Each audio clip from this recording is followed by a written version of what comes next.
Dieu est celui qui crée les bons jours. Vous savez, la Bible dit, si quelqu'un veut aimer la vie et voir des jours heureux, et les jours heureux sont toujours au pluriel, des jours heureux avec un S. Mais quand il s'agit du jour où vous traversez une épreuve, peut-être que certains d'entre vous sont au cœur d'une épreuve en ce moment. La Bible emploie cette expression, résister dans le jour mauvais. Et il n'y a pas de S, c'est au singulier. Ce qui signifie que vos bons jours sont nombreux et que le mauvais jour, lui, est rare. Le monde deviendra de plus en plus sombre. Le peuple de Dieu deviendra de plus en plus glorieux, plus lumineux, encore et encore. Et tout comme nous l'avons appris pendant notre service national, les gars, vous vous souvenez? Pendant l'entraînement dans la jungle, on nous disait de ne pas allumer de lumière. Parce que plus la forêt est sombre, plus la lumière se voit facilement. Alors nous devions même camoufler nos torches afin que l'ennemi ne nous voit pas. Parce que plus il fait sombre, même une petite lueur se voit de loin. Donc, quand le monde devient plus sombre, c'est en réalité une bonne nouvelle pour le peuple de Dieu. Notre Seigneur Jésus sera vu parmi et à travers son peuple. Cela deviendra de plus en plus lumineux. Amen. Souriez à votre voisin et dites, il parle de vous maintenant. Vous brillez de la gloire de Dieu. Loué soit Dieu. Alléluia. Nous nous rapprochons de plus en plus. La Bible dit, n'abandonnons pas notre assemblée, mais encourageons-nous mutuellement. Faites cela d'autant plus que vous voyez s'approcher le jour. Quel jour est-ce? Le jour où le Seigneur vient nous chercher. Il viendra pour son Église, avant de venir avec ses saints, pour remettre ce monde en ordre. Ce monde sera remis en ordre. Nous sommes sur une terre déchue. Nous n'avons pas à nous inquiéter de ce qui va arriver dans le monde. Parce que vous ne vivez pas dans cette économie, dans ce royaume. Nous vivons dans le royaume de Dieu. Et nous sommes comme des ambassadeurs du ciel. Quand un ambassadeur vit dans un pays étranger, l'ambassadeur ne vit pas selon les ressources de ce pays.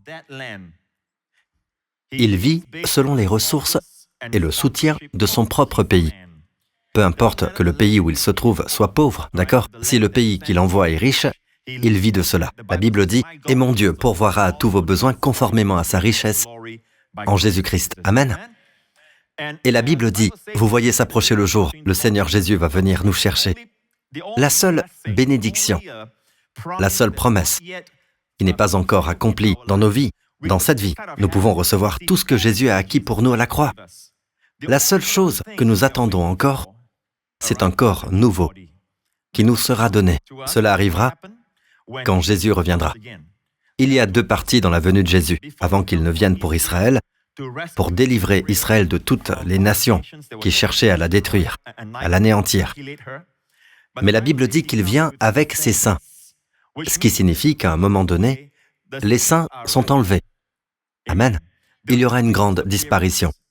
Cela se produira si vite que personne ne nous verra partir. Nous disparaîtrons tout simplement.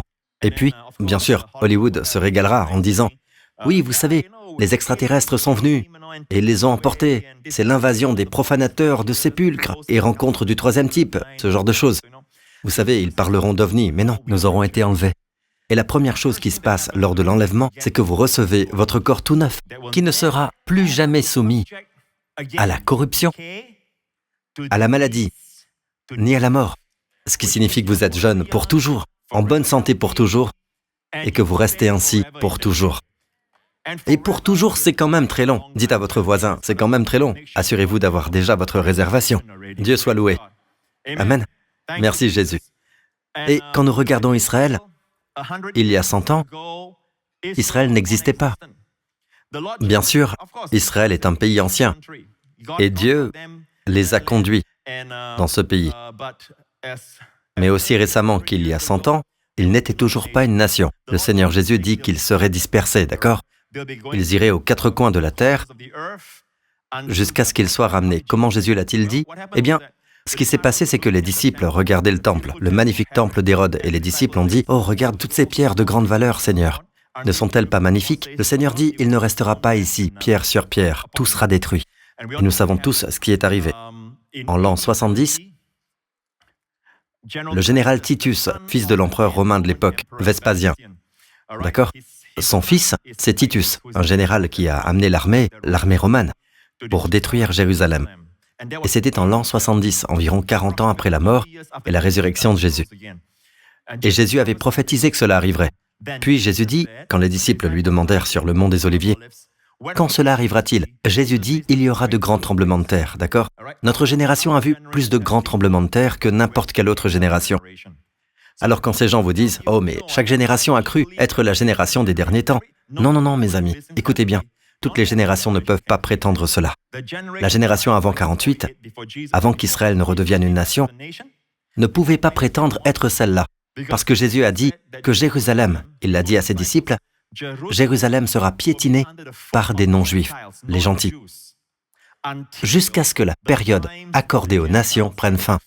Alors, quand cela s'est-il produit? Pendant 2000 ans, depuis l'an 70 jusqu'en 1967, lors de la guerre des 6 jours. Pendant 2000 ans, Jérusalem a été foulée aux pieds par les Romains. Vous savez, et puis il y a eu les Mamelouks, puis il y a eu les Byzantins, il y a eu les Turcs. Et finalement, elle est revenue entre les mains du peuple juif. D'accord? Israël. Et c'est un foyer de tension. C'est une toute petite bande de terre, et pourtant l'objet d'une si grande, d'une immense controverse. Mais la Bible dit que cela va arriver parce que Jésus reviendra en Israël, ou auprès du peuple d'Israël, en Israël. Donc Israël doit redevenir une nation. Oui, amen. Très bien, donc il y a 100 ans, ils ne pouvaient pas dire ça. C'est parce que les Juifs n'étaient pas revenus dans leur pays. Et lors de la guerre des 6 jours, en 1967, on l'appelle la guerre des 6 jours, d'accord? Dieu a fait quelque chose qui est sans précédent dans n'importe quelle bataille, dans n'importe quelle guerre moderne. En 6 jours, Jérusalem, même si leurs ennemis les encerclaient, ils étaient en infériorité numérique. De 100 contre 1, pour leurs avions, c'était environ 50 contre 1. Ils étaient en infériorité numérique. Dieu leur a donné une victoire extraordinaire en 6 jours. Vous souvenez-vous d'une autre bataille dans la Bible qui s'est accomplie en 6 jours? Josué tourna autour des murailles de Jéricho. Amen.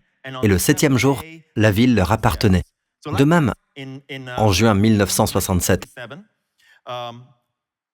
la Bible nous dit, ou l'histoire nous dit, bien sûr, beaucoup d'entre nous n'étaient pas encore nés, nous sommes nés après. Nous sommes en réalité cette génération terminale.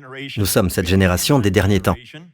Parce que Jésus dit que Jérusalem sera foulée aux pieds des nations, jusqu'à ce que les temps des nations soient accomplis. Donc maintenant, nous voyons Jérusalem revenir entre les mains des Juifs. Intéressant. Amen. Donc, assurément, nous levons les yeux. Dieu dit, quand toutes ces choses arriveront, que de grands tremblements de terre arriveront, quand une nation se dressera contre une nation. Dans notre génération, nous avons vu 2 guerres mondiales, d'accord? Pas ma génération, bien sûr, mais vous comprenez ce que je veux dire.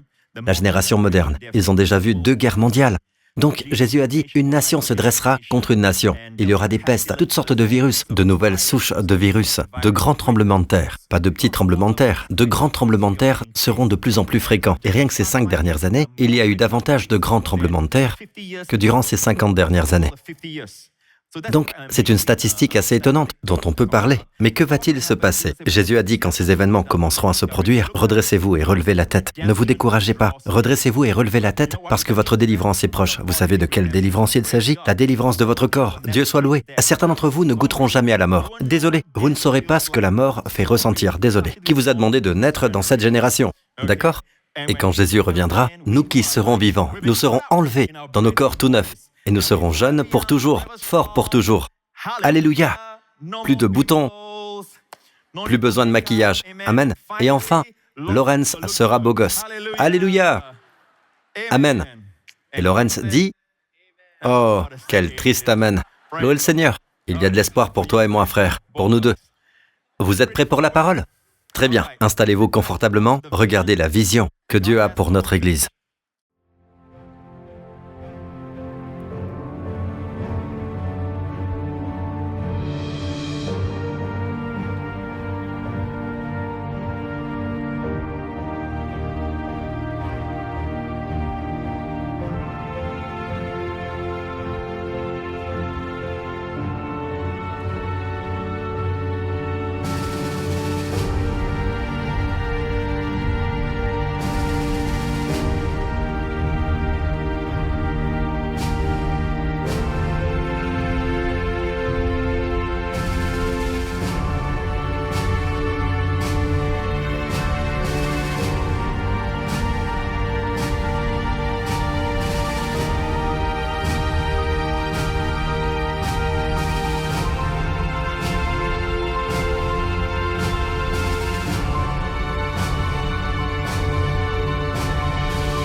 Amen.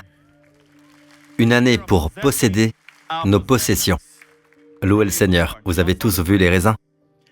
Je vous le dis, j'ai vu des photos, et certains d'entre vous, vous savez que je vous ai envoyé les photos et tout ça. Mes amis, des photos de grappes de raisins. Je ne plaisante pas. Grands comme ça. Des grappes de raisins en Israël. Et on en fait encore pousser en Israël. Et qu'est-ce que cela nous dit? Cela nous dit que le raisin, soit dit en passant, représente la joie. Amen. Le vin représente aussi la joie du Saint-Esprit. Dieu dit que les délices de son pays, les délices de son royaume, les délices de ce qu'il a pour son peuple sont plus grands, meilleurs, et surpassent de loin tous les raisins d'Égypte. Et d'ailleurs, à cette époque, les raisins, les vignobles, d'accord, ils n'en avaient pas en Égypte. Ils en avaient quelques-uns. Mais les raisins poussaient difficilement en Égypte, à l'époque biblique. En fait, quand ils ont étudié les pictogrammes des Égyptiens, les hiéroglyphes et leurs pictogrammes, il y a quelques images de raisins, mais les raisins sont toujours très petits. D'accord? Alors, que dit Dieu? Que les raisins de son pays sont si savoureux, si abondants. D'accord? C'est une grappe de raisin tellement lourde qu'il fallait la porter. Il fallait 2 hommes pour la porter sur un bâton, sur une perche. Et cela nous montre que les délices que Dieu a pour son peuple, les joies que Dieu a pour son peuple, dans son royaume, surpassent de loin tous les plaisirs et toutes les joies de ce monde. Vous savez, si vous pensez aujourd'hui profiter des joies de ce monde, cela vous entraîne dans l'esclavage. C'est ainsi. Mais les joies de Dieu ne font qu'augmenter encore et encore. Amen. Mais les plaisirs du monde, et d'ailleurs, le monde n'a rien d'autre que ce qu'il copie de Dieu, parce qu'ils prennent ce qui vient de Dieu et le pervertissent, ou ils essaient d'en faire autre chose, d'y ajouter quelque chose, mais l'original de Dieu est toujours quelque chose sans mauvaise répercussion. Cela ne donne pas la gueule de bois. Alléluia, c'est une continuation de gloire. Mais les plaisirs selon le monde ont une gueule de bois, eux, ont un mauvais effet secondaire, et toutes sortes de choses. Ce ne sont que de minuscules raisins. Vous ne pouvez pas avoir de bons raisins venant du monde. Amen. Mais les bénédictions de Dieu sont toutes immenses. Amen, Dieu soit loué. Ça, c'est déjà tout un sermon. Il est temps de posséder nos possessions. Amen. En d'autres termes, le pays est à vous. Mais ensuite, Dieu dit, tout lieu que foulera la plante de votre pied, je vous le donne, comme je l'ai dit à Moïse. En d'autres termes, partout où vous mettez les pieds deviendra, dans votre expérience, et concrètement, à vous. Amen, pas à pas. Et vous savez, même si tout le pays est à nous, Dieu dit, pas à pas, vous en prenez possession. Vous possédez vos possessions. C'est le cas de cette personne d'Indonésie. D'accord? Attendez. Non, ce n'est pas l'Indonésie, je veux dire l'autre témoignage. C'est une sœur du Canada. Alors, c'est un témoignage où elle a possédé sa possession dans le domaine de la guérison. Peut-être qu'il y a quelqu'un ici à qui l'on a diagnostiqué quelque chose que vous n'auriez jamais pensé vivre. Ou bien l'un de vos proches l'a vécu alors que vous ne l'auriez jamais imaginé. Et vous vous dites, quel début d'année? Laissez-moi vous dire ceci, il y a une bonne nouvelle. D'accord? Vos récompenses, vos raisins, sont plus grands que ce que le diable essaie d'amener dans votre vie. Mon mari, dit cette dame du Canada, a reçu 2 fois un diagnostic de cancer des testicules, des 2 côtés, sur une période de 6 mois. Il a été opéré après le premier diagnostic, mais après le second diagnostic, nous avons décidé de reporter l'opération et de voir ce que la parole de Dieu dit au sujet de la guérison. Encouragés par un ministère consacré à l'enseignement de la parole de Dieu sur la guérison, nous avons commencé notre parcours. Nous avons commencé à étudier, prier, à déclarer et à faire tout ce que nous savions faire. Et pourtant, la tumeur grossissait. Les médecins se sont lavé les mains de notre cas. Ce fut une période éprouvante et douloureuse, mais la puissance tangible du Saint-Esprit nous fortifiait chaque jour. Sinon, la pression nous aurait détruits. Vous voyez, nous n'avions partagé la gravité de son état avec personne. J'ai acheté plusieurs supports d'enseignement du pasteur Joseph Prince dans la librairie d'un centre de guérison. J'espère que ce n'était pas un centre New Age, mais bon. Les 2 enseignements qui ont eu le plus d'impact étaient la condamnation tue et santé et intégrité par la Sainte Seine. D'ailleurs, ce sont aussi 2 de nos séries les plus vendues. Nous avons commencé à appliquer le sang de Jésus sur les racines de la maladie et mon mari participait à la Sainte Seine, en voyant la tumeur sur le corps de Christ et en recevant la provision de guérison. Il y aurait tellement plus à dire, mais après 3 ans, mon mari a stupéfait son médecin. L'énorme tumeur, qui avait la taille d'une grosse orange, est tombée de son corps. Elle a disparu. Il n'y avait plus aucune tumeur. Jésus l'a fait. Dieu soit loué. Alléluia! possédez vos possessions. Et le peuple de Dieu dit « Amen ». Vous savez, cette série, vous savez tous que normalement, je ne parle même pas de séries audio ou quoi que ce soit. C'est l'un de ces rares moments, quand la lune est bleue. Mais j'étais dans ma chambre et j'ai regardé derrière moi et j'ai vu ces titres. Est-ce mal de demander à Dieu de me bénir encore et encore? Vous allez adorer cela, parce que c'est l'une des meilleures ventes, en fait. Il y a un extrait sur YouTube, mais c'est l'un des plus grands succès, d'accord? Et c'est une étude très intéressante parce que certaines personnes disent qu'une fois que vous êtes béni, vous savez, vous l'avez déjà. Ils pensent que Dieu ne vous bénit pas de nouveau. Et pourtant, nous voyons avec Abraham, Isaac, Jacob, que Dieu les a bénis. Et ailleurs, Dieu les bénit encore, où le Père bénissait le Fils, puis le Père le bénissait de nouveau. Donc la réponse est oui. Vous n'avez pas besoin d'acheter, d'accord? Non, mais il y a là des enseignements qui bâtiront votre foi, d'accord? Et des enseignements comme « Dieu répond-il aux prières égoïstes ?» Très intéressant. Ce n'est pas comme si vous croisiez les bras en disant « Non ». Oui, ne soyez pas égoïste. Pourquoi ai-je besoin de prier si Dieu connaît déjà mes besoins? Très intéressant, n'est-ce pas? Pourquoi ai-je besoin de prier si Dieu connaît déjà mes besoins? Certains d'entre vous se posent ces questions. Eh bien, la réponse est ici. Dois-je prier longtemps et avec insistance afin que Dieu m'entende et réponde à ma prière? Non, la réponse est prier court et doucement. Non, la réponse se trouve ici. Dieu soit loué. Alléluia. Êtes-vous bénis d'être dans cette église? Amen. À écouter la parole de Dieu dans l'année où nous possédons nos possessions en Christ. Souvenez-vous qu'à Kadesh Barnea, tout a changé dans ce lieu. Ils sont sortis et pendant 2 ans, ils ont marché avec Dieu. Mais pendant 38 ans, ils ont erré dans le désert. Pourquoi Dieu appelle collectivement cela 40 ans d'épreuve, 40 ans d'errance, 40 ans sous la colère de Dieu? Que s'est-il passé? Qu'est-ce qu'ils ont fait pour que Dieu soit si irrité contre eux? Qu'est-ce que Dieu leur avait promis au départ? Dieu leur avait promis, quand il les a fait sortir de l'esclavage de l'Égypte.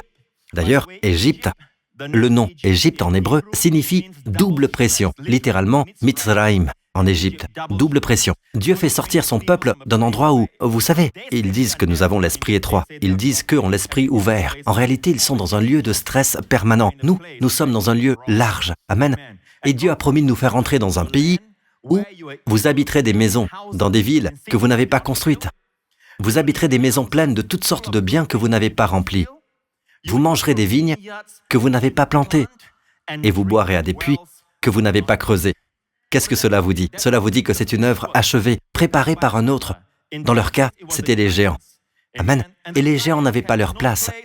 Aucun droit d'être dans ce pays. Mais c'est comme le diable. Le diable avait amené les géants là.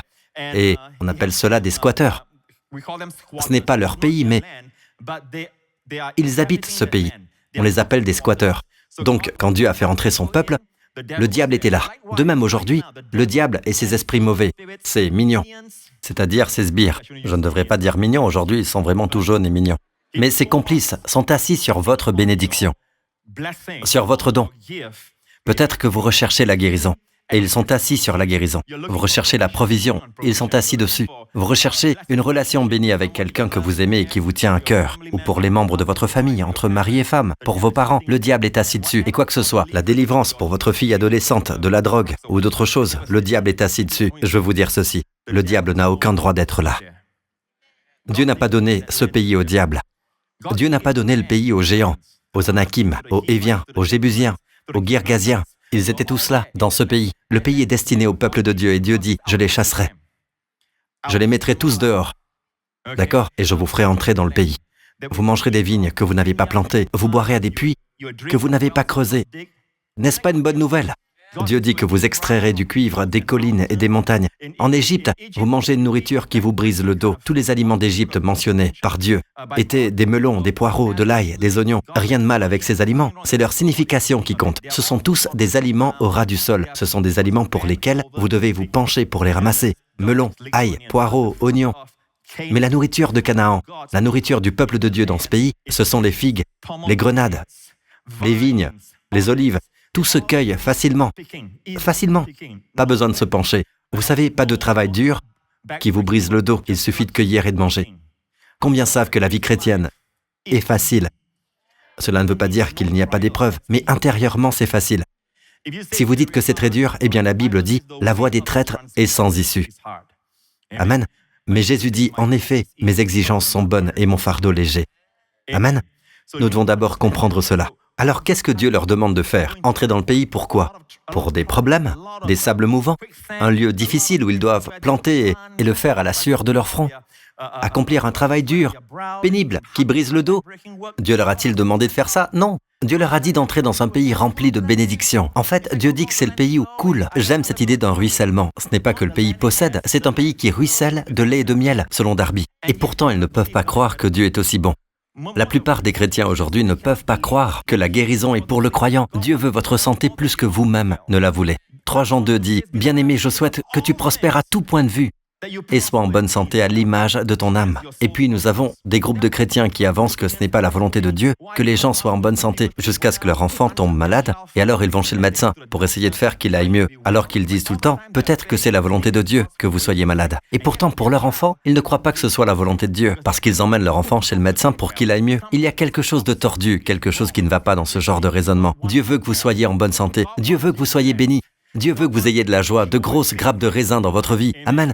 Dieu veut que vous entriez dans une vie de repos. Puis-je avoir un bon amen? Ils ont donc envoyé 12 espions et ils ont exploré le pays pendant 40 jours. Ils sont revenus et tous étaient des chefs des 12 tribus.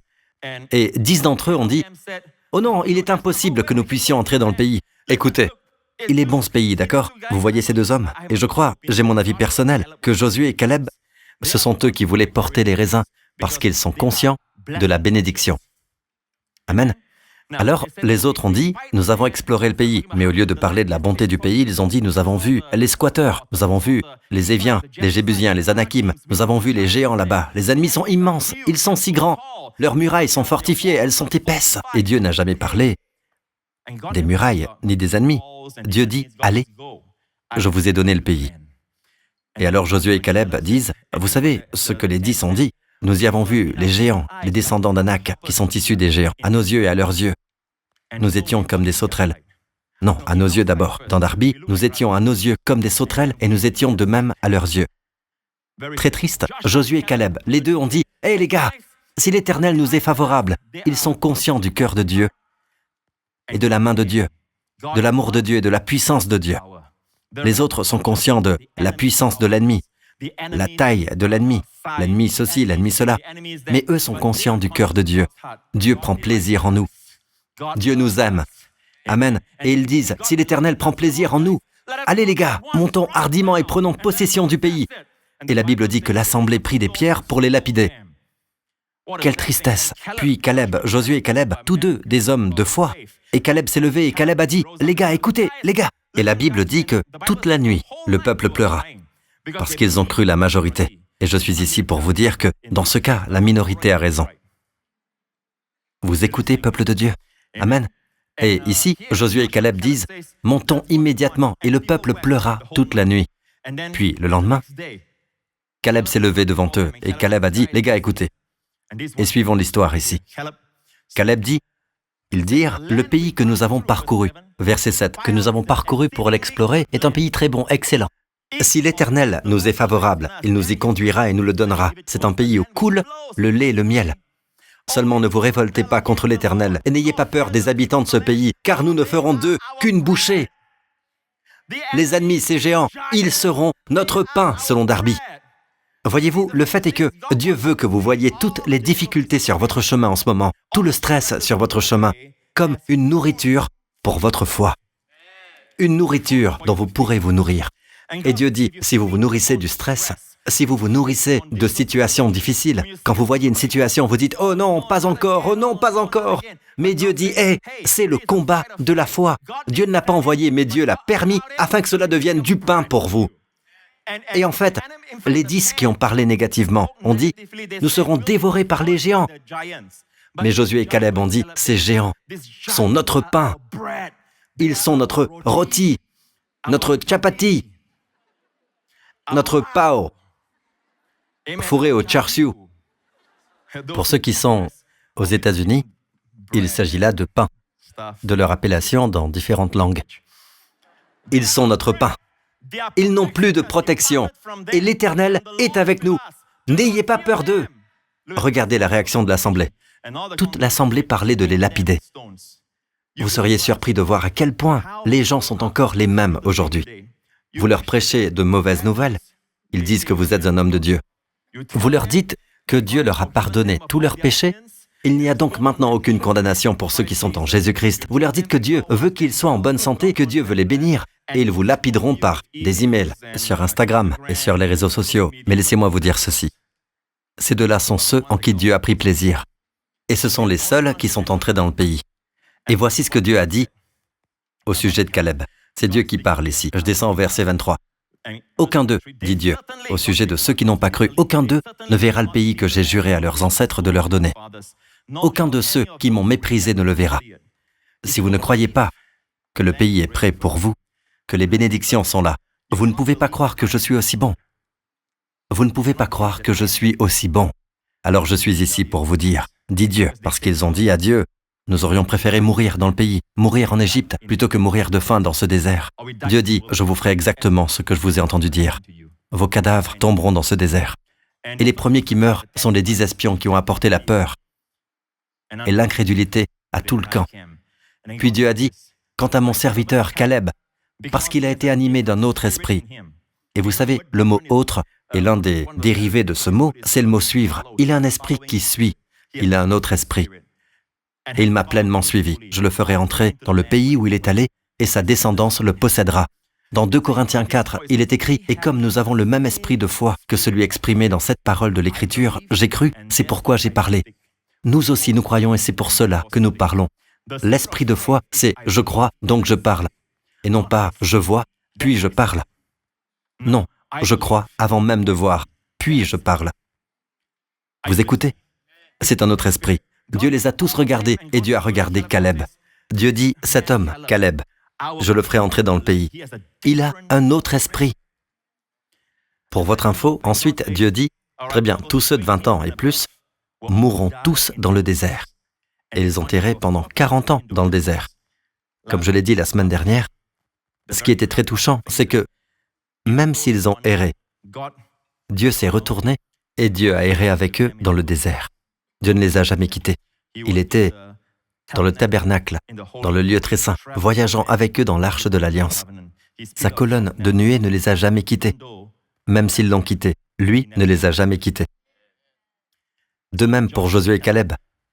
Parfois, en tant que responsables, nous portons le poids du niveau de maturité du peuple, mais nous l'aimons. Et Josué et Caleb les ont suivis pendant 40 ans, jusqu'à ce que ceux de 20 ans et plus vieillissent. Mais ce n'était pas à cause de la vieillesse, mais à cause du jugement. Un à un, tous sont morts dans le désert pendant 40 ans, jusqu'à ce que Josué et Caleb fassent entrer la nouvelle génération. Amen.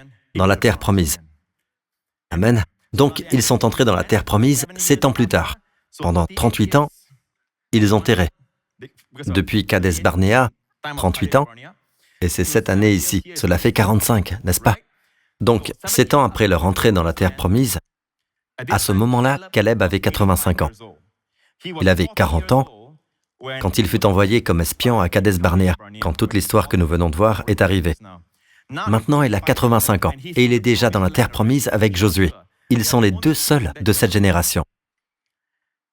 Et voici ce qu'il a dit. D'ailleurs, il restait encore des régions à posséder. Il y avait encore des possessions à posséder. D'accord? Il y avait encore des ennemis dans le pays, après 7 ans. Et voici ce que Caleb a dit à Josué. Josué 14. J'étais âgé de 40 ans lorsque Moïse, le serviteur de l'Éternel, m'a envoyé de Kadès Barnéa explorer le pays. Et c'est avec un cœur droit que je lui ai fait mon rapport. Mes frères, qui étaient montés avec moi, ont découragé le peuple. Mais moi, j'ai suivi pleinement la voie de l'Éternel, mon Dieu. Et ce jour-là, Moïse a juré, « Le pays que ton pied a foulé sera ton héritage et celui de tes descendants pour toujours, parce que tu as pleinement suivi la voie de l'Éternel, mon Dieu. » Maintenant, voici que l'Éternel m'a fait vivre, comme il l'a dit, il y a 45 ans. Donc, il avait 40 ans. Et maintenant, avec les 45, il a 85 ans, n'est-ce pas? Il y a 45 ans que l'Éternel a dit cela à Moïse, à l'époque où Israël marchait dans le désert. Et je suis maintenant âgé de 85 ans, dit Caleb. Je suis encore aussi robuste que le jour où Moïse m'a confié cette mission. J'ai autant de force que j'en avais alors, qu'il s'agisse de combattre ou de partir en campagne et en revenir. Il dit, je suis aussi fort. Et d'ailleurs, c'est un homme de Dieu. Il ne ment pas. Amen. Ils avaient déjà reçu les 10 commandements. Tu ne porteras pas de faux témoignages par l'intermédiaire de Moïse. Et c'est un homme de Dieu. Il dit, je suis aussi fort aujourd'hui à 85 ans que lorsque j'avais 40 ans. Je suis aussi fort. Cet homme a cessé de vieillir parce qu'il a cru Dieu. Quelque part dans ce désert, d'accord, à Kadès Barnéa, au moment où il a cru Dieu, il s'est arrêté de vieillir. Dieu dit, tu ne vieilliras pas avec les autres. D'accord? Parce que pour les autres, c'est le jugement. Mais toi, tu traverses cela par amour pour eux. Je te ferai entrer comme si tu avais encore 40 ans. Même si ton âge est de 85 ans, Dieu peut te garder jeune. Je suis aussi fort. Vous pensez peut-être qu'il s'agit d'une force spirituelle. Non, maintenant c'est ma force pour le combat. Et juste pour le prouver, il y avait une région montagneuse appelée Hébron. Et beaucoup d'entre vous qui êtes allés à la caverne d'Abraham, à Macpéla, c'est une zone où il faut aller avec une escorte. Vous savez, c'est une visite un peu spéciale. Nous ne recommandons pas aux gens d'y aller parce que c'est une zone assez dangereuse maintenant. Mais j'y suis allé plus d'une fois. Et il y a une région montagneuse où se trouvent les Anakim. Et voici ce que Caleb, un homme de 85 ans, dit à Josué. Donne-moi donc la région montagneuse dont l'Éternel a parlé à cette époque-là. Tu as appris alors qu'il s'y trouve des Anakim et qu'il y a des villes grandes et fortifiées. Si l'Éternel est avec moi, je les chasserai, comme il l'a dit. Josué bénit Caleb et lui donna Hébron pour héritage. Verset suivant. Hébron fut donc l'héritage de Caleb, parce qu'il avait pleinement suivi la voie de l'Éternel, le Dieu d'Israël. Hébron s'appelait autrefois Kiriat Arba. Arba avait été l'homme le plus grand parmi les Anakim. Les Anakim sont les géants dont ils avaient eu peur de nombreuses années auparavant. D'accord? Le plus grand d'entre eux vivait dans cette région montagneuse. Et vous savez qui l'a vaincu? Un homme de 85 ans. Alléluia! Très bien. Revenons au commandement de Dieu au sujet de Caleb. Revenons 45 ans en arrière. Il a un autre esprit. Mon serviteur, regardez le cœur de Dieu. Quant à mon serviteur Caleb, parce qu'il a été animé d'un autre esprit, j'aimerais que Dieu puisse regarder certains d'entre vous ici et dire, Johan, elle a un esprit différent de tous ses collègues. Lawrence, il a un esprit différent de tous ses pasteurs. Amen. J'aimerais que Dieu puisse simplement dire, regardez cet homme, regardez Gabriel, regardez le pasteur Gabriel là, regardez-le, regardez son esprit, regardez ce qu'il dit. En ce moment, il traverse une épreuve et il garde malgré tout une bonne opinion de moi. Il croit que cette épreuve n'est que temporaire. En fait, il se nourrit de cette épreuve. Il dit que cette épreuve est une nourriture pour lui. Plus il mange, plus il devient fort.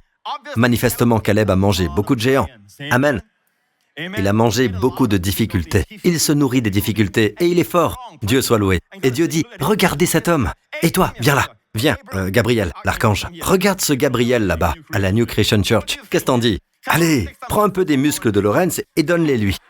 Allez, donne-lui toutes les bénédictions. Donne-lui toute la provision. Allez, j'aime son esprit. J'aime son esprit. Et tous les anges disent, quel esprit? Regardez, il a un autre esprit. Allez, le monde est rempli de négativité. Il a un autre esprit. C'est un esprit de foi. Mais ne pensez pas que les gens vous accueilleront quand vous parlerez avec foi. L'Assemblée voulait les lapider, n'est-ce pas? Oui. Si vous regardez attentivement, descendez un peu et vous verrez qu'ils veulent les lapider. Et voici ce que Dieu a fait. La gloire de Dieu est apparue. Et Dieu dit, regardez mon serviteur Caleb. Il a un autre esprit. Je me demande si Dieu regarde parmi nous, dans cette église. Si Dieu regarde la Grace Revolution à Dallas, Dieu trouvera-t-il quelqu'un? Il passe au-dessus de tous les autres, qui se demandent, qui errent, qui ne sont pas sûrs, qui s'égarent, qui se perdent. Dieu le fera-t-il? Je ne sais pas. Peut-être qu'il le fera. Mais je pense que Dieu est bon. Mais je ne sais pas pour mon cas. Je sais qu'il aime le pasteur Lawrence, mais moi je ne suis pas le pasteur Lawrence. Le pasteur Lawrence, lui, il est beau. Moi, je ne suis pas si beau. Il a des muscles. Moi, je n'en ai pas. Vous vous demandez, vous errez dans le désert. Non, mon ami, vous devez avoir une bonne opinion de Dieu. La foi, c'est avoir une bonne opinion de Dieu. Quand Dieu vous dit de faire quelque chose, c'est toujours pour votre bien. Vous comprenez? Croyez-moi, Dieu ne vous demande pas de faire quelque chose pour devenir plus riche. Sans vous, il est déjà riche. Donc, c'est toujours pour votre bien. Je ne parle pas seulement de richesse, de choses matérielles, je parle d'être riche dans l'esprit.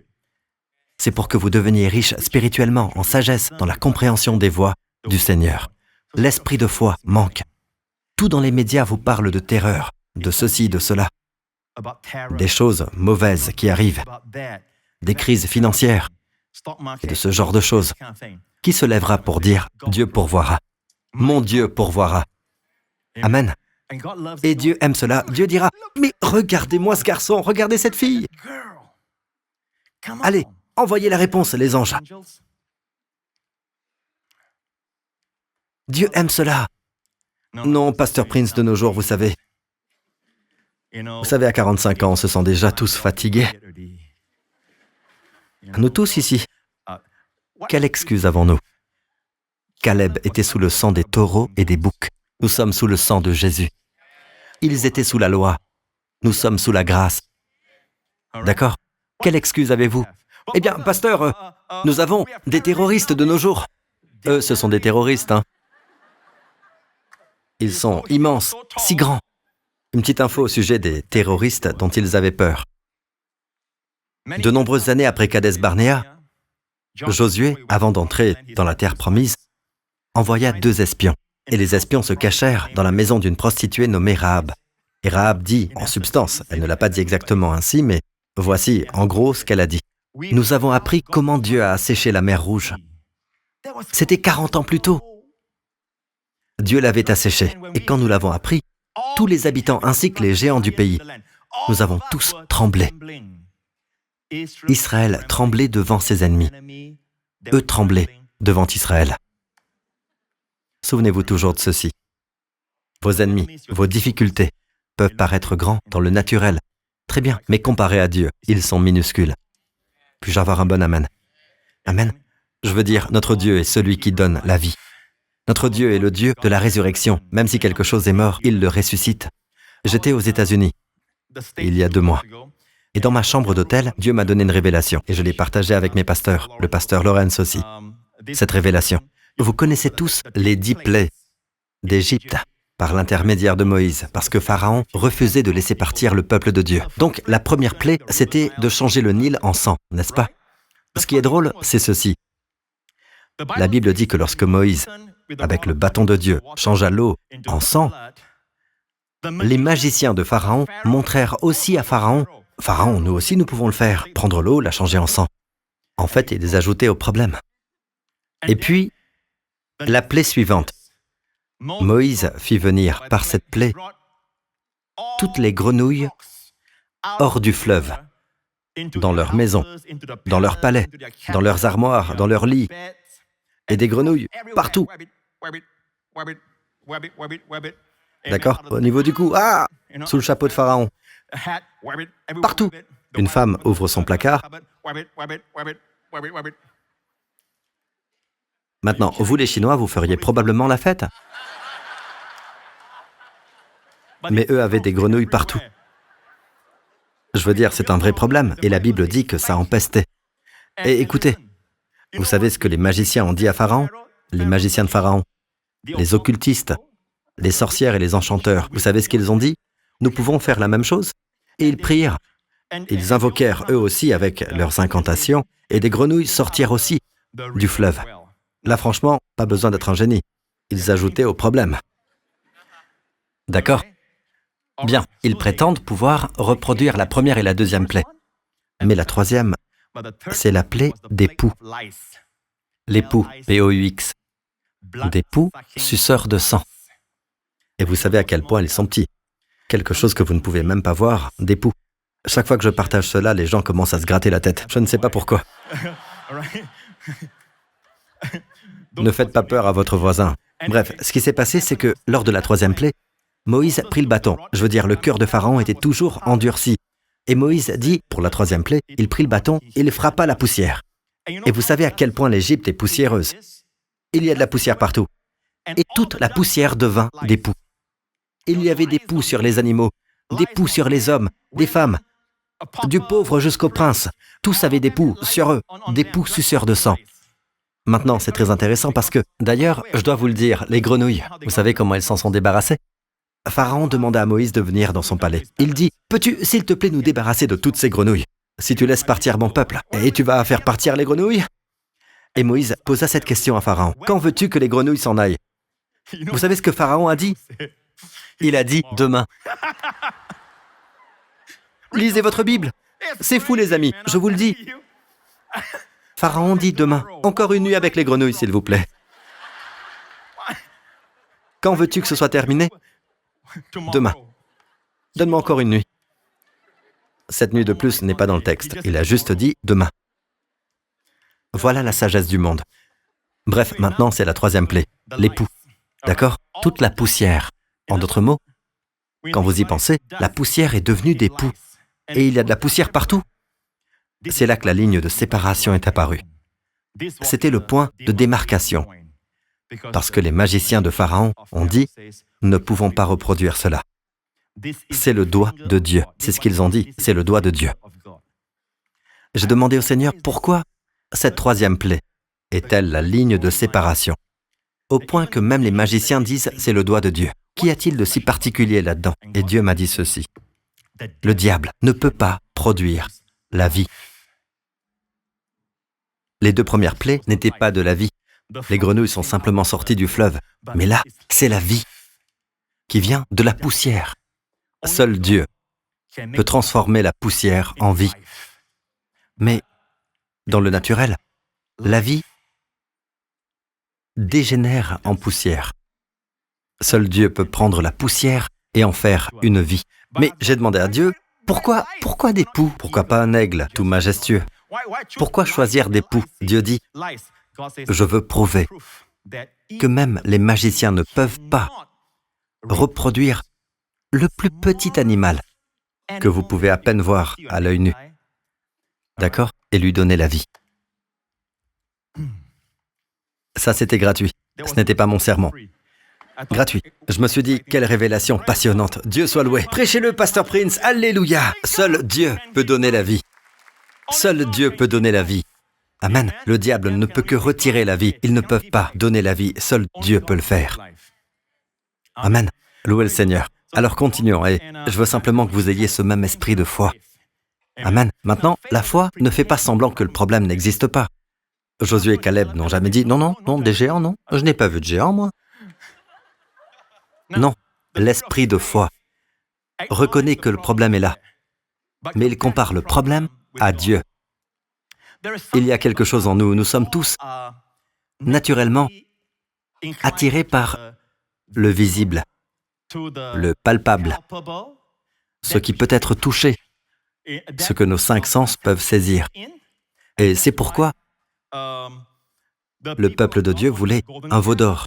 Il voulait quelque chose qu'il puisse toucher et sentir. Quand Dieu dit à Israël, « Je serai votre roi », ils disent, « Non, nous voulons être comme les autres nations. Elles ont un roi qu'elles peuvent voir. » Dieu dit, « Je serai votre roi. » Mais tu es invisible, nous voulons du visible. C'est notre chair. Notre chair a soif de ce qui est visible, de ce qui est palpable, de ce qui est quelque chose qu'on peut toucher. Mais Dieu vit dans le domaine invisible. Donc la Bible dit dans 2 Corinthiens 4 que nos légères difficultés, quoi que vous traversiez maintenant, Dieu appelle cela de légères difficultés. En effet, nos légères difficultés du moment présent, quelles que soient les difficultés que vous traversez, ce n'est que pour un instant. Ce n'est que pour un instant. Mais cela produit pour nous quoi? Cela produit pour nous. Écoutez, quelle que soit la difficulté que vous traversez, ceux d'entre vous qui ont une vie facile en ce moment, sans problème, n'écoutez pas, ce n'est pas pour vous. Rien ne produit quoi que ce soit pour vous. C'est pour les gens qui traversent des difficultés, des afflictions.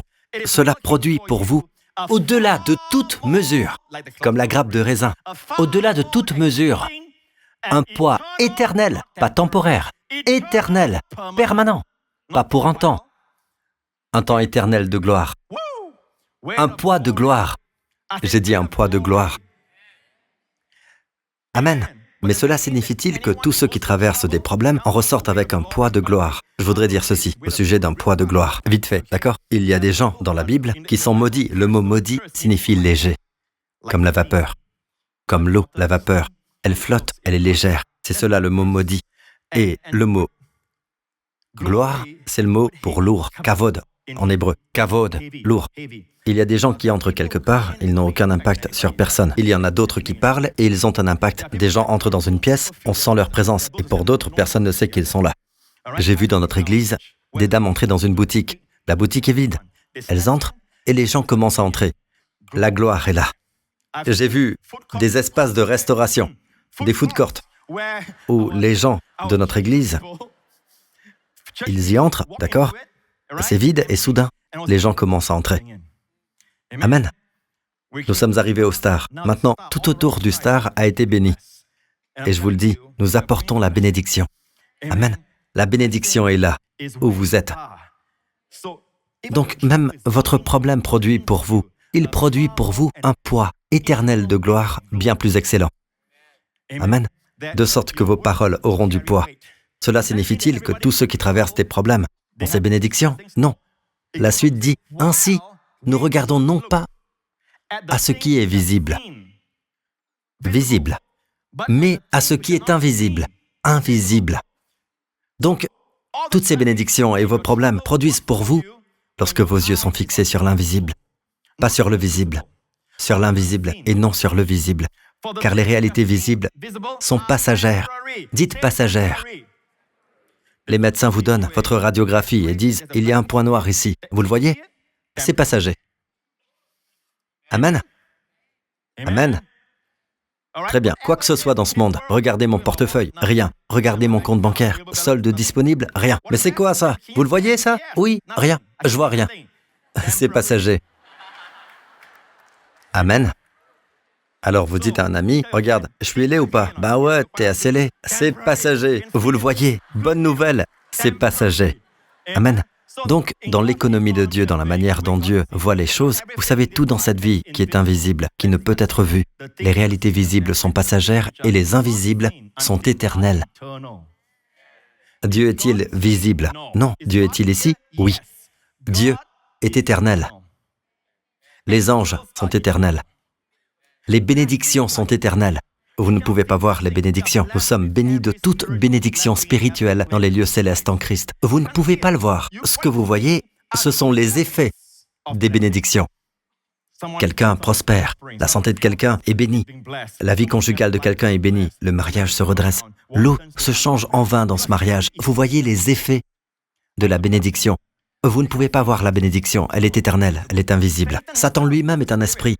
C'est pourquoi l'enfer a été créé, parce que Satan ne peut pas être anéanti, en quelque sorte, disparaître, parce qu'il a été créé par Dieu. C'est un esprit. Les esprits sont éternels. Les démons sont éternels. Ils étaient autrefois des anges déchus. Donc il y a un lieu appelé enfer, préparé pour le diable, Jésus a dit, et pour ses anges. Mais ceux qui rejettent Jésus comme notre sauveur, d'accord, qui rejettent la bonté de Dieu, qui rejettent l'amour de Dieu, suivent en réalité le diable vers l'enfer, qui n'a jamais été préparé pour l'homme. Alors, réfléchissez-y. Quand notre inclination naturelle veut le voir, je veux le voir. La chair a soif de ce qui est palpable, visible. Pasteur Prince, vous avez dit que Dieu pourvoit à tous mes besoins. Regardez mon portefeuille. Qu'est-ce que vous regardez?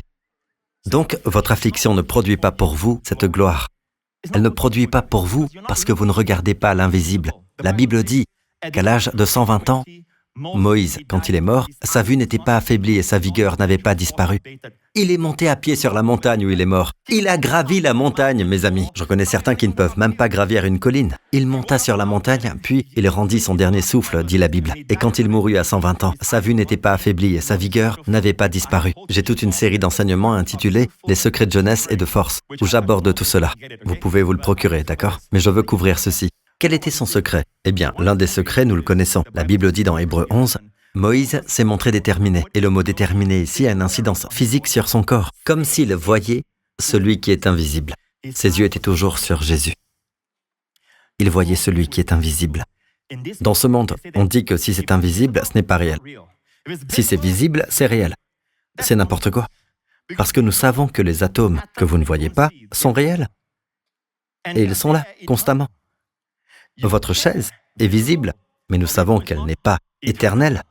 Tout ce que vous voyez l'est, vous savez. Donc, nous devons nous libérer de cette idée où nous dépendons de ce qui est visible, touchable, palpable, vous savez, et entrer dans le domaine de l'invisible et apprendre à y être à l'aise, parce que c'est votre vraie maison. Vous êtes au ciel maintenant. Il y a une multitude d'anges. Amen. Tout comme Élisée. Son serviteur tremblait parce qu'il s'était réveillé un matin et les collines tout autour étaient remplies de chars et d'une multitude d'armées qui les encerclaient. Et son serviteur était tremblant, le serviteur d'Élisée. Et Élisée dit, « Éternel, ouvre ses yeux pour qu'il voie. » Et derrière les ennemis, derrière tous les chars, il y avait une plus grande multitude de chars de feu et d'armées angéliques derrière les armées des ennemis. En réalité, elles étaient là depuis le début. Donc, Élisée a seulement prié pour que Dieu lui ouvre les yeux afin qu'il voie. Vous savez, le Seigneur est avec vous tout le temps. Apprenez à vivre dans l'invisible. Apprenez à ne pas laisser le diable vous influencer par le visible. Il dit, regarde par là, regarde cette grosseur, ça s'aggrave, non? Vous savez, le diable vous dira toutes sortes de choses. Il vous dira, c'est normal après tout, on ne s'en sort pas de ce problème-là, tu sais. Ne croyez pas le diable. Il vous dira même ceci, et la pire forme de persuasion, c'est quand elle est religieuse. Dieu veut que vous souffriez. Dieu veut que vous ayez cette maladie. Ou qu'il veut que votre enfant souffre de cela, d'accord? Peut-être que c'est la volonté de Dieu. Puis vous commencez à prêcher cela, et les gens commencent à croire ce non-sens. Et pourtant, en coulisses, vous emmenez votre enfant chez le médecin. Si vous croyez vraiment que Dieu veut que votre enfant soit malade, vous n'avez aucun droit d'essayer de le faire guérir, puisque de votre propre aveu, Dieu veut que votre enfant soit malade. Non, quand il s'agit de votre propre famille, tout à coup, toutes ces doctrines absurdes partent à la poubelle. Jésus dit, « Si donc, mauvais comme vous l'êtes, vous savez donner de bonnes choses à vos enfants, votre Père Céleste donnera d'autant plus volontiers de bonnes choses. S'il vous plaît, ne calomniez pas Dieu.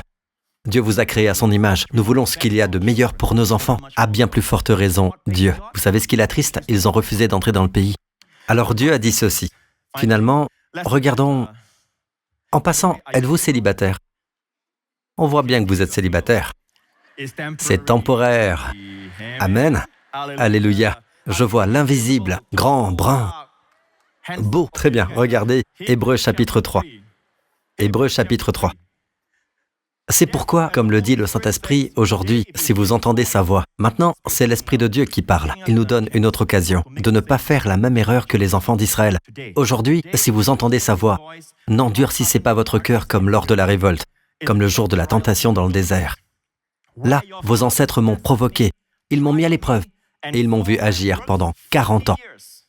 Regardez l'expression « ils m'ont vu agir ». Moi, j'avais l'impression que Dieu aurait dû dire mon jugement, mais il y a une raison pour laquelle il dit « ils m'ont vu agir ». Si vous ne vous reposez pas, vous êtes toujours en train de travailler.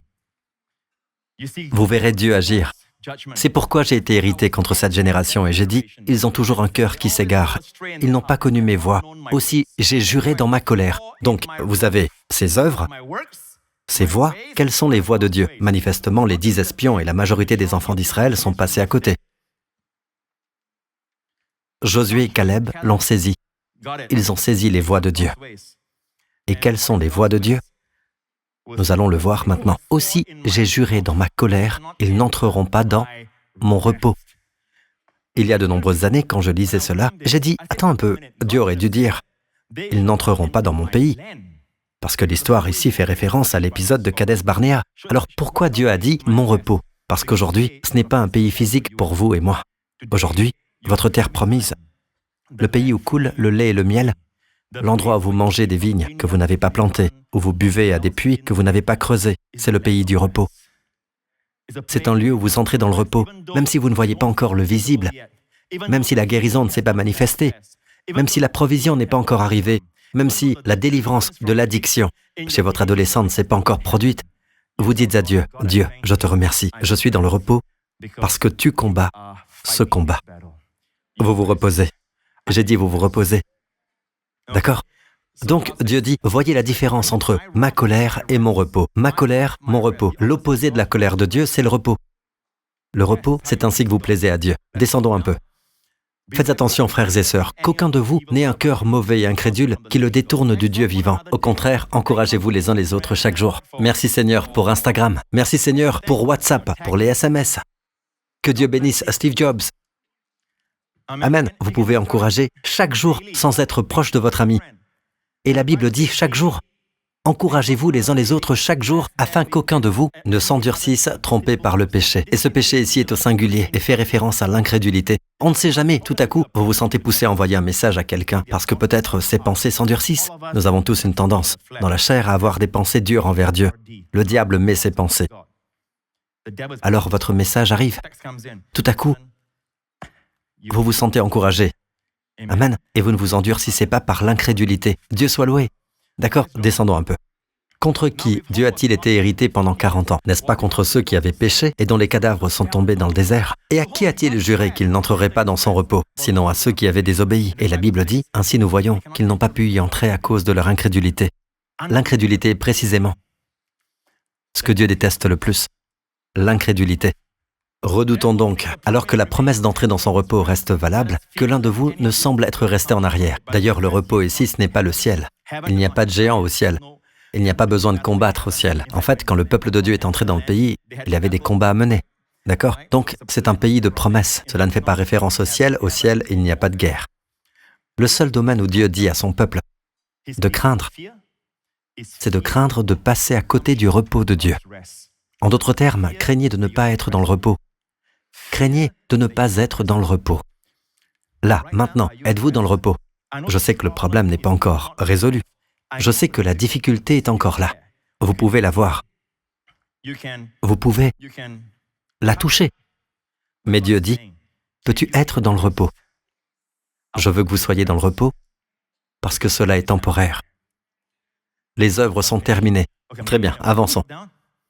En effet, cette bonne nouvelle nous a été annoncée aussi bien qu'à eux. La bonne nouvelle nous a été annoncée aussi bien qu'aux 12 espions et aux enfants d'Israël à Kadès Barnéa. Mais la parole qu'ils ont entendue ne leur a servi à rien. Pourquoi? Parce qu'ils n'étaient pas unis dans la foi à ceux qui ont écouté. Vous savez pourquoi beaucoup d'entre eux n'ont pas cru Josué et Caleb? Ils ne l'ont pas mêlé à la foi. Leur mélange était raté. Ils ne l'ont pas mêlé à la foi. Certains d'entre vous sont assis ici. Vous êtes ici, mais vous n'êtes pas là en même temps. Vous pensez au déjeuner. Vous pensez à ce que vous allez manger. Pas vrai? Vous êtes ici, mais vous pensez à quelqu'un d'autre. Vous êtes ici, mais vous pensez à cette série coréenne que vous avez regardée hier. Vous vous demandez ce qui va se passer ensuite. Vous avez hâte de rentrer. Vous êtes ici, mais vous n'êtes pas ici. Vous ne mêlez pas ce que je dis à la foi. Mesdames, vous voyez ce que je veux dire? Les épouses, au sujet de vos maris qui sont là, sans être là. Vous n'avez pas ce problème. Ah, la New Creation Church. Nous sommes toujours présents. D'accord, descendons. Quant à nous qui avons cru, nous entrons dans le repos. Très facile. Comment entre-t-on dans le repos? Croyez. Quand Dieu dit « Mon fils a lui-même porté nos péchés dans son corps, et c'est par ses blessures que vous avez été guéris. » Dites « Seigneur, je crois. » Et le diable dit « Mais je peux encore le voir. » Vous dites « Je crois. » Je te crois, Seigneur. Le diable dit « Regarde, tu peux le sentir. » Dites « Je le crois, Seigneur. Je crois que je suis guéri. Je crois l'invisible, pas le visible. Le temporaire, l'éternel. La parole du diable, la parole de Dieu. Amen. 10 espions, 2 espions. Et de vieux espions.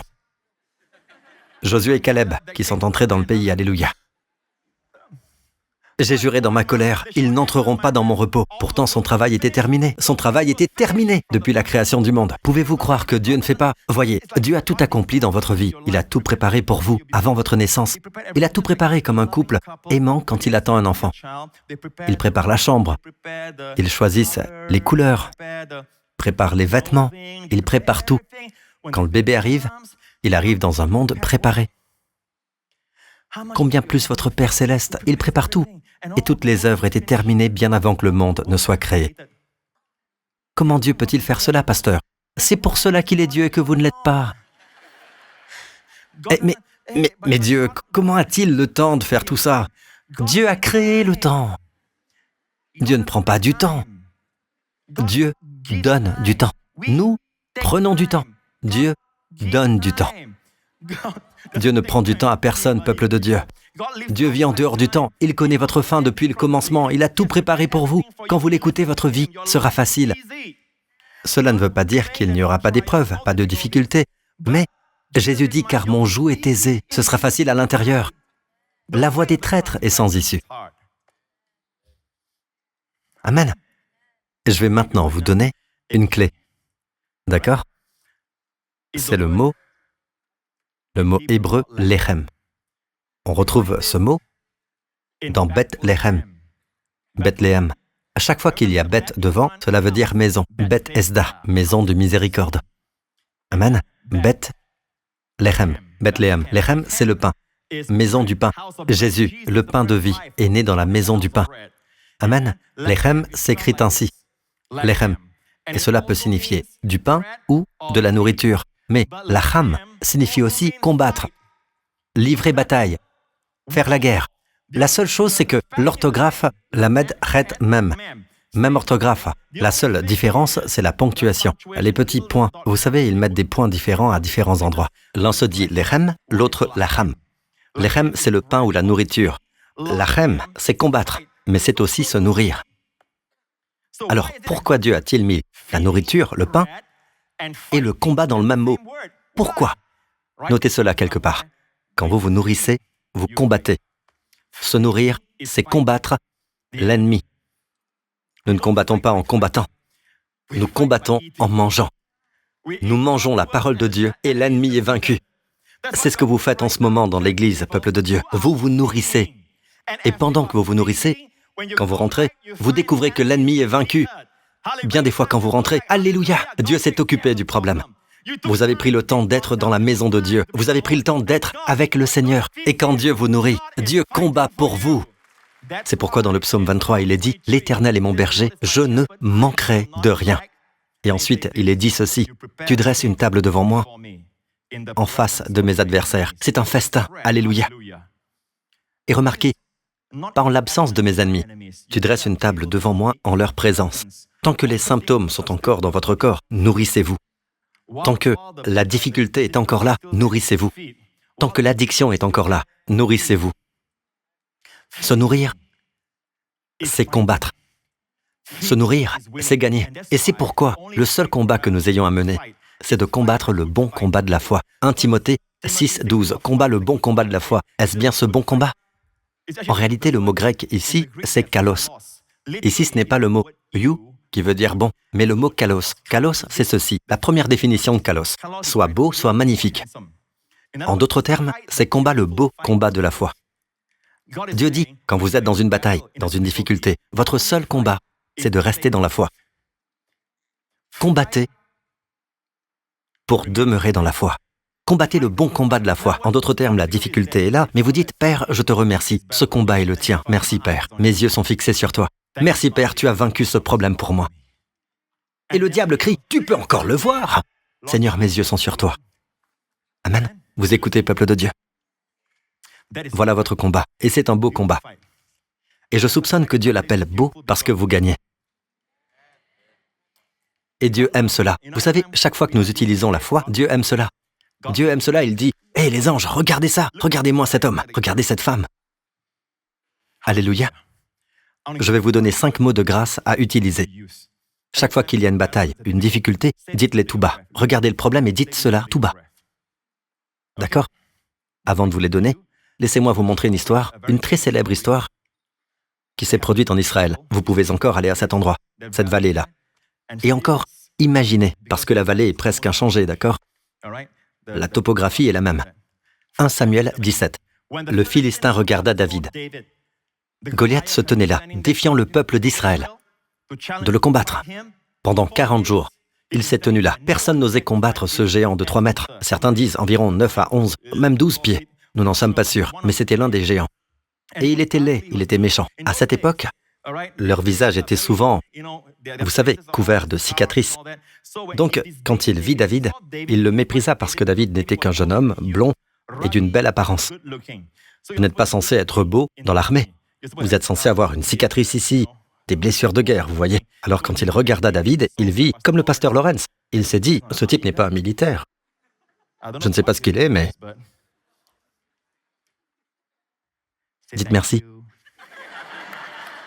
Vous savez quoi? Je vis par la foi, vous savez. Je l'appelle par la foi. Tout est par la foi, mon frère. Je ne suis pas influencé par ce qui est visible. Non, j'aime le pasteur Lawrence. Je pense que c'est vraiment un bel homme. Dieu soit loué.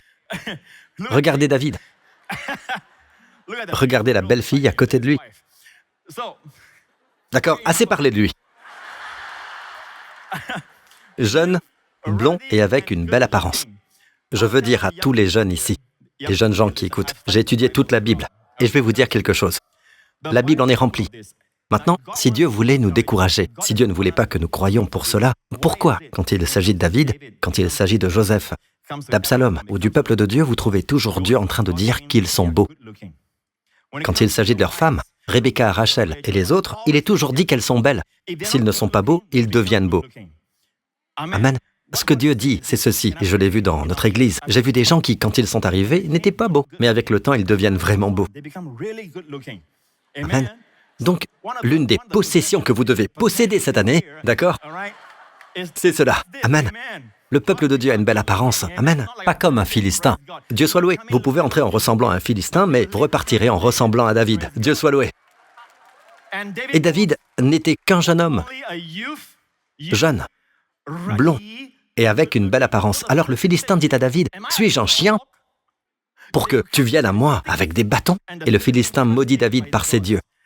Et le Philistin dit à David, « Viens vers moi, viens, que je donne ta chair à manger aux oiseaux du ciel et aux bêtes des champs. » David dit au Philistin, « Tu marches contre moi avec une épée visible, avec une lance visible et un javelot visible. » Aujourd'hui, nous dirions missiles, bombes, roquettes. Moi, je marche contre toi au nom de l'Éternel, le Maître de l'univers, Dieu invisible et éternel, au nom du Dieu de l'armée d'Israël que tu as insulté. Verset suivant. Aujourd'hui, l'Éternel va te livrer entre mes mains. Je t'abattrai, je te couperai la tête. Aujourd'hui, je vais donner les cadavres du camp des Philistins aux oiseaux du ciel et aux bêtes sauvages. Toute la terre saura alors qu'Israël a un Dieu. Verset suivant. Et toute cette assemblée saura que ce n'est ni par l'épée, ni par la lance, ce qui est visible, que l'Éternel sauve. En effet, la victoire appartient à l'Éternel et il vous livre entre nos mains. Maintenant, mémorisez ceci. Apprenez à le murmurer quand vous êtes face à votre difficulté. Apprenez à le dire tout bas. La victoire appartient à l'Éternel. Ce n'est pas la mienne. Ce n'est pas mon combat. Amen. Amen, vous écoutez?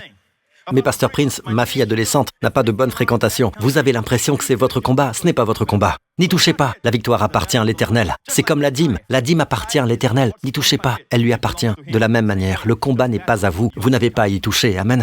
Votre bras n'est pas si puissant. Votre vue ne porte pas si loin. Amen. Dieu sait. Dieu est plus fort. Dieu est plus grand. Dieu vous aime plus que vous ne vous aimez vous-même. Il aime votre fille adolescente plus que vous ne pouvez l'aimer. Dieu dit ne touche pas au combat. Il est à moi. La victoire appartient à l'Éternel. Mais Pasteur Prince, David est quand même allé affronter le... Oui, mais comment y est-il allé? Vêtu d'une armure? Non, comme un jeune berger. Avec une épée? Non, avec une fronde. Donc manifestement, il croyait que le combat n'était pas le sien. La victoire appartient à l'Éternel. Alors apprenez à regarder vos problèmes. Et quand le diable dit « Qu'est-ce que tu vas faire ?» Dites « Le combat n'est pas à moi, il appartient au Seigneur. Seigneur, ce combat est le tien. Seigneur, ce combat est le tien. Seigneur, ce combat est le tien. » Tout au long de cette année, « Seigneur, ce combat est le tien. » Vous savez, parfois, ce ne sera pas aussi rapide que la victoire de David, mais le Seigneur entend ce que vous dites et le Seigneur aime cela. Ses bras sont plus grands que les vôtres. Seigneur, ce combat est le tien. La victoire appartient à l'Éternel. Ces 5 mots de grâce cette année. Amen. Les médecins vous ont donné un mauvais diagnostic. Tout bas, ce combat appartient au Seigneur. C'est cela le bon combat de la foi. Vous combattez en ne combattant pas. Vous combattez en ne combattant pas. C'est le plus grand combat. C'est comme si le diable voulait vous faire croire qu'il existe un endroit appelé la guérison et que vous n'êtes pas guéri. Il y a un endroit appelé guérison. Mais vous devez faire de votre mieux pour y aller. Il essaiera de faire germer des idées comme celle-là. Vous devez être obéissant pour y arriver. Vous devez être assez saint pour y arriver. Vous devez être assez bon pour y arriver. Mais vous n'y êtes jamais. En réalité, ce n'est pas la vérité. La vérité, c'est que vous y êtes déjà. Vous êtes guéri. Et le diable essaie de vous prendre votre guérison. Et vous dites, non, c'est un symptôme menteur. Non, Seigneur, ce combat est le tien. Je suis déjà guéri. Ce combat est le tien, Seigneur. Je suis déjà guéri. Ce combat est le tien. Je suis déjà guéri. Il est plus facile de savoir que vous êtes dans un bâtiment quand vous êtes déjà dans le bâtiment. Vous écoutez? Vous êtes déjà guéri. Vous n'essayez pas de l'être. Le diable essaie de vous prendre votre guérison. Ce n'est pas vous qui essayez de prendre votre guérison. Non, le diable essaie de vous prendre votre guérison. En dévoilant son bluff, vous le démasquez. C'est un combat de foi. Cela peut prendre du temps. Je ne dis pas que ce sera facile. Et c'est pourquoi la Bible est une nourriture de foi pour nous tous. Puis-je avoir un bon amen? Un autre exemple. Vous savez ce qui est arrivé au géant? Il est tombé. Boum! C'est tout. Une seule pierre, parce que la victoire appartient à l'Éternel. Qui pensez-vous a fait que cette pierre atteigne sa cible? Le Seigneur. Et le géant est tombé. La Bible dit que David lui coupa la tête, qu'il prit sa tête. Et c'est très intéressant, la Bible dit qu'il apporta la tête à Jérusalem. La vallée d'Éla est à des kilomètres de Jérusalem. Pourquoi David a-t-il apporté la tête à Jérusalem? Il y a une tradition rabbinique, une tradition qui dit que la tête de Goliath fut enterrée dans un lieu appelé Gol-Goliath. Et plus tard, il y a une déformation du nom. La colline de Goliath, de Gol-Goliath, c'est devenu Golgotha, où le plus grand fils de David, Jésus-Christ, vaincrait un plus grand Goliath et lui écraserait la tête à la croix. Lorsqu'il porta tous nos péchés et s'écria, « Tout est accompli ». Amen. Très bien, avançons rapidement. David devint roi et, selon sa descendance, au fil des années, il y eut un autre roi appelé Josaphat. Et le roi Josaphat fut encerclé. Ne leur montrez pas encore. Il fut encerclé par les ennemis, environ 4 ou 5 ennemis. Et il l'encerclait. La Bible dit qu'une foule nombreuse s'avançait contre lui. Et j'aime sa prière. Vous avez le temps? Lisons sa prière, d'accord? Elle se trouve dans 2 Chroniques 20, pour une vision 2020. Alors, regardez, il dit ceci. Il regarde à Dieu et il dit, « Dieu, j'aime cette prière. Nous sommes sans force devant cette foule nombreuse, mais nos yeux sont sur toi. » J'aime cela. C'est comme dire, nous n'avons aucune force. Nous n'avons rien, aucune ressource contre cette maladie, contre cette affection. Mais nos yeux sont fixés sur toi. Je ne sais pas comment ma fille peut être délivrée, comment mon fils peut être délivré, mais mes yeux sont fixés sur toi. Et quand ils ont dit cela, le Saint-Esprit est tombé sur l'un des fils d'Asaph. Et c'était un prophète. Et il dit ceci, « Soyez attentifs, vous tous, Judéens et habitants de Jérusalem. Et toi, roi Josaphat, voici ce que vous dit l'Éternel. N'ayez pas peur et ne vous laissez pas effrayer devant cette foule nombreuse, car ce ne sera pas vous qui combattrez, ce sera Dieu. Oui, écoutez, ce combat n'est pas le vôtre. Il appartient à Dieu. Mais les ennemis viennent contre moi, aurait pu dire Josaphat. Mais ce n'est pas ton combat, ô roi, c'est celui de Dieu. Vous ne comprenez pas, Pasteur Prince, c'est une attaque contre ma famille. Mais ce n'est pas votre combat, c'est Dieu qui combat. Et tout dans votre chair dit, tu n'es qu'un irresponsable, tout simplement. Tu es ceci, tu es cela, tu devrais t'inquiéter. Comment peux-tu ne pas t'inquiéter? Et en réalité, vous faites la plus grande chose que vous puissiez faire contre cette situation, contre ce problème. Même si vous êtes au milieu d'une épreuve. Amen. Certains pourraient dire, eh bien, Pasteur Prince, bien sûr, vous êtes tellement béni, vous ne savez pas ce que je traverse. Comment savez-vous que je ne traverse pas une épreuve en ce moment? Comment vous le savez? En réalité, je traverse une épreuve en ce moment. D'accord? Nous sommes tous soit sur le point d'entrer dans une épreuve, soit dans l'épreuve, soit sortis de l'épreuve. Vous comprenez? De ce côté du ciel. Cela fait partie de la vie. Mais je mange et je me nourris. Je ne me plains pas. Amen. D'ailleurs, le mot « se plaindre » dans la Bible, c'est le mot « lun ». Dieu déteste cela quand son peuple se plaint. Maintenant, en chinois, nous avons aussi le mot « lun ». En anglais, nous avons le mot « luni ». Pas vrai? Et le mot « lun », c'est se plaindre, mais c'est aussi le mot qu'on utilise pour passer la nuit. Si vous vous plaignez d'une situation, Dieu dit « une nuit de plus ». En d'autres termes, vous restez dans cette situation une nuit de plus. Ce n'est pas Dieu qui l'envoie, mais Dieu déteste les plaintes. Regardez toute l'expérience du désert. Regardez ceux qui se plaignaient. Dieu déteste les plaintes. D'accord? Vous vous plaignez, vous y restez. Vous louez, vous êtes élevé au-dessus de votre situation.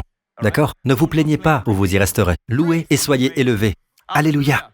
Le combat n'est pas le vôtre, mes amis. Il est à Dieu. Alors, vous savez ce que vous dites? La plus grande chose que vous puissiez dire, reposez-vous. Quand cela arrive, dites, « Seigneur, ce n'est pas à moi. Je ne peux pas vaincre cette addiction. Le combat est à toi. » Et c'est là que beaucoup de gens disent, « Pasteur Prince, vous enseignez aux gens qu'ils peuvent faire tout ce qu'ils veulent. » C'est ce que vous dites toujours, hein? Et je ne sais même pas qui vous êtes. Mais laissez-moi vous dire ceci, monsieur le Philistin. J'ai ici le témoignage d'un homme qui fumait depuis 50 ans. La semaine dernière, j'ai parlé de personnes qui sont... Enfin, je veux dire un homme qui était dans la dépendance à la drogue, et avant cela, à la pornographie. Notre ministère a des témoignages de personnes délivrées de la dépendance à la drogue et aussi de la pornographie. Ce sont les deux domaines. Alors avant de crier jusqu'au plus haut des cieux qu'il faut enseigner la sainteté, montrez-moi vos résultats, et je vous montrerai les miens. D'accord? Voici donc un homme qui fumait depuis 50 ans. J'étais un gros fumeur. Je fumais au minimum un paquet de cigarettes par jour. Un jour, j'ai pris la décision d'arrêter de fumer après avoir entendu un sermon. Cependant, mes efforts furent vains. J'ai recommencé à fumer au bout de quelques jours. Combien savent qu'en essayant, vous ne pouvez pas? Le combat n'est pas le vôtre. Il est à Dieu. Puis, mon fils m'a donné le livre de Joseph Prince, Destiné à régner, que j'ai lu en 2 semaines. J'ai compris que Jésus m'avait racheté et que cette vie consiste entièrement à regarder à lui, à croire et à recevoir ce qu'il a déjà accompli pour moi. J'ai ressenti un grand désir d'arrêter de fumer. C'est surnaturel. Certaines personnes essaient d'arrêter, mais elles ont encore le désir. Lui a dit, j'ai ressenti un grand désir. J'ai relu quelques chapitres du livre et j'ai écrit ma prière sur papier. Mais cette fois, écoutez, ceci a été écrit avant que je prêche ce sermon. Mais cette fois, j'ai décidé de ne pas lutter contre ma dépendance à la cigarette. Le combat appartient au Seigneur.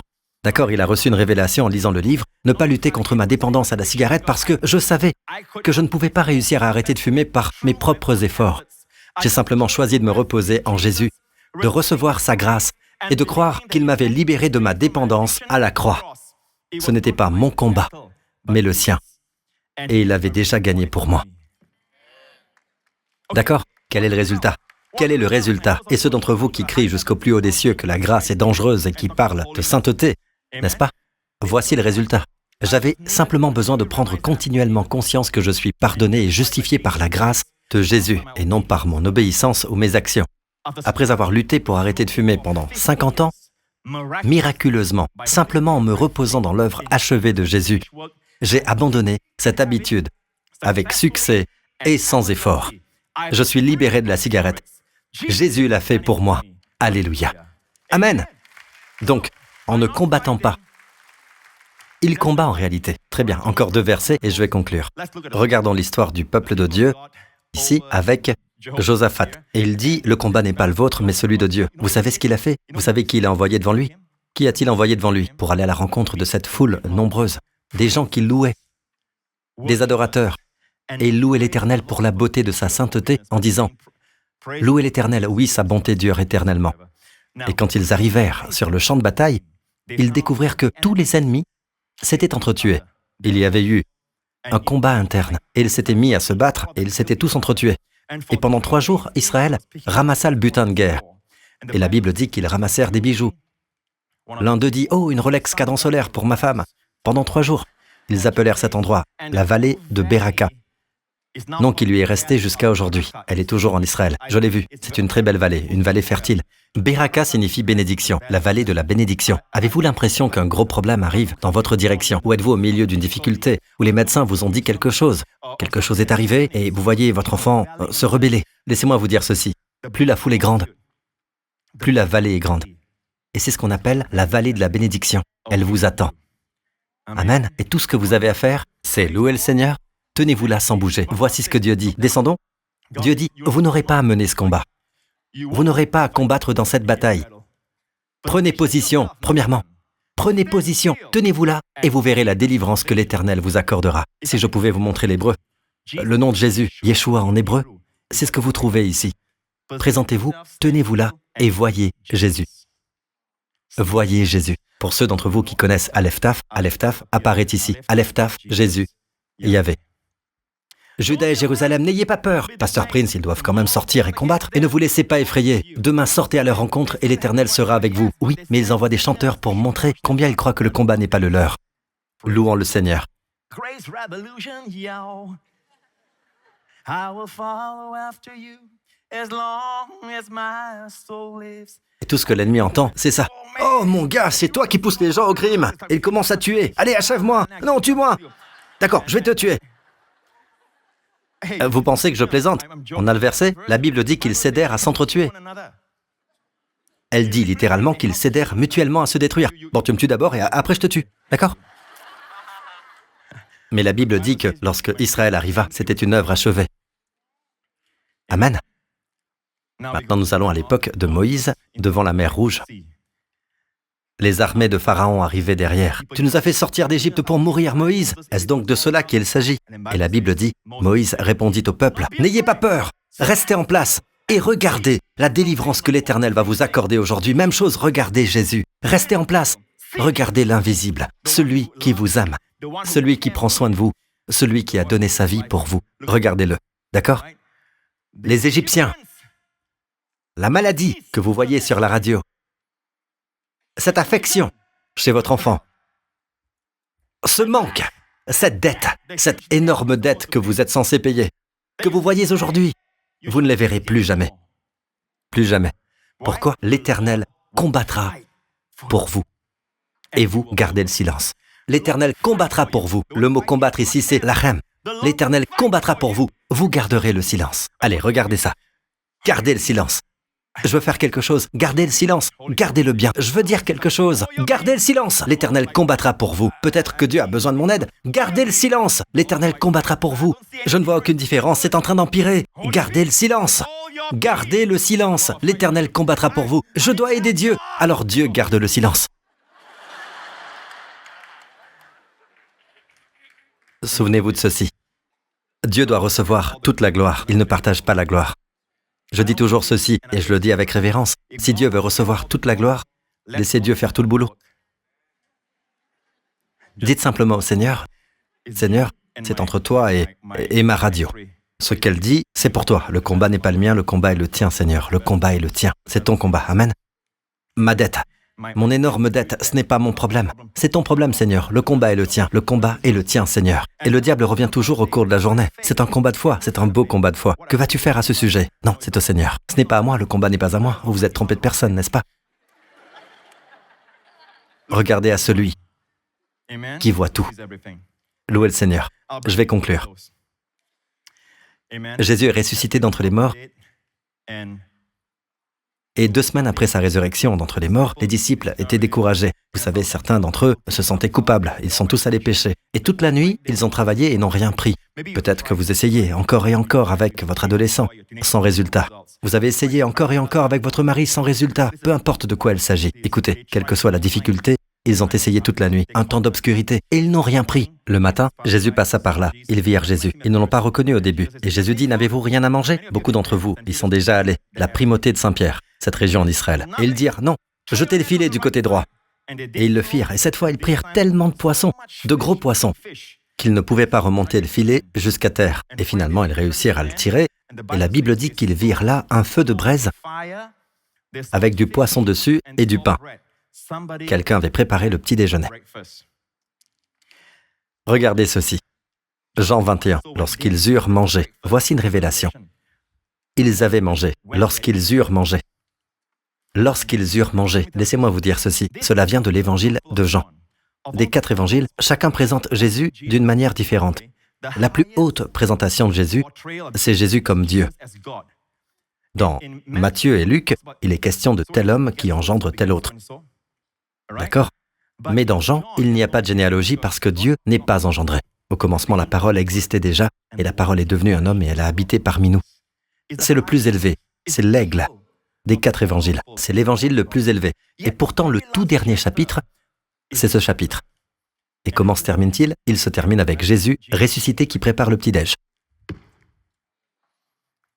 Même s'il est ressuscité d'entre les morts, il entre encore dans le quotidien ordinaire de notre vie pour préparer le petit-déj.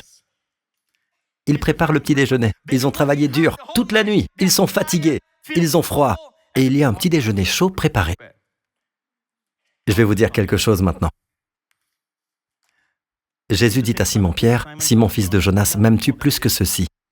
Il lui répondit, « Oui, Seigneur, tu sais que j'ai de l'amour pour toi. » Jésus lui dit, « Nourris mes agneaux. » Maintenant, certaines personnes disent, « Eh bien, Pasteur Prince, vous dites que Dieu ne demande jamais. » Je n'ai jamais dit que Dieu ne demande jamais. Je pense que Dieu est orienté vers l'approvisionnement sous la grâce. Tout ce qu'il demande, il le fournit d'abord. Mais pasteur, ma Bible dit que Dieu a demandé à Pierre en disant, « Prends soin de mes agneaux. » Oui, mais après qu'ils eurent mangé. Il les nourrit avant de leur adresser une demande.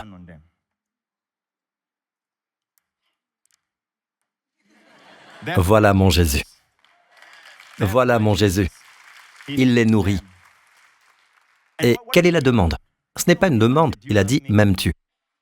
Cela découle de l'amour. Oui, Seigneur. Alors nourris mes agneaux. Il aime nourrir, il les nourrit, puis il leur dit de nourrir. Votre ministère consiste à nourrir. C'est de nourrir, pas de frapper, nourrissez. Il y a de la correction dans votre nourriture, oui, mais ne frappez pas, nourrissez. Il tient à ce que ces agneaux soient nourris, que ces brebis soient nourries, soignés. N'est-ce pas magnifique? Vous souvenez-vous de l'histoire de la tempête qui s'est abattue sur les disciples alors qu'ils se rendaient à Capernaum? Que s'est-il passé? Jésus était sur une montagne et il vit sur le lac de Galilée qu'il y avait une tempête qui arrivait. Les disciples ramaient contre la tempête. Et la Bible dit qu'il vint vers eux. Mais que s'est-il passé avant cela? La multiplication des pains pour les 5000. Donc, avant la tempête, il avait nourri les disciples. Il y avait 12 paniers pleins de restes pour les 12 disciples. Il les a nourris avant la tempête. Écoutez, il vous préparera. Il vous nourrira. Et après la tempête, il vous nourrira. Pendant la tempête, il vous nourrira. Vous savez comment vous gagnez? Pas en criant « Diable, diable, je m'oppose à toi !» D'accord? Nourrissez-vous simplement. Quand vous vous nourrissez, Dieu combat pour vous. Il dresse une table devant vous. Je suis heureux que vous soyez venus à l'église aujourd'hui. Je suis heureux que vous vous nourrissiez de la parole de Dieu. Se nourrir, c'est posséder. Se nourrir, c'est combattre. Puis-je avoir un bon amen? Et souvenez-vous de ceci. Vous gardez le silence, Dieu, lui, ne le gardera pas.